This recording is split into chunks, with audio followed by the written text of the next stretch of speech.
రాజన్న సిరిసిల్ల జిల్లా గండి లచ్చపేట గ్రామం తంగళ్లపల్లి మండలానికి చెందినటువంటి బల్లెపు నరసయ్య అలియాస్ సిద్దయ్య అలియాస్ బాపురెడ్డిని హత్య చేసిన ఘటనపై కేసు నమోదు చేశారు. మృతుడు గతంలో పీపుల్స్ వార్ దళంలో పనిచేసినట్లుగా తెలిసింది. మృతుడిని తన యూట్యూబ్ ఛానల్ ఇంటర్వ్యూ కోసం రావాలని జగిత్యాల నివాసి జక్కల సంతోష్ పిలవడంతో ఆయన ఇంటి నుండి బయలుదేరినట్లుగా కుటుంబ సభ్యులు వెల్లడించారు. తర్వాత అగ్రహారం సమీపంలోని గుట్టల వద్ద రాళ్లతో కొట్టి హత్య చేసినట్లుగా గుర్తించారు. ఈ హత్య ఘటనపై మృతుడు కుటుంబ సభ్యులు వ్యక్తం చేసినటువంటి అనుమానాల నేపథ్యంలో జక్కుల సంతోష్ పై కేసు నమోదు చేసి దర్యాప్తు ప్రారంభించారు.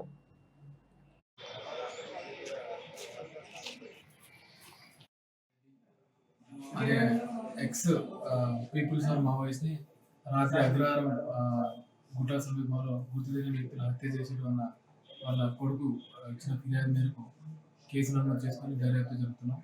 ఇతను గతంలో పీపుల్స్ వార్లో పనిచేసినట్టుగా తెలిసింది. ఇతను ఎవరైతే మృతున్నాడో దాని మీద గతంలో కేసులు కూడా రిజిస్టర్ అయినాయి. దీని మీద విచారణ జరుగుతుంది. X peoples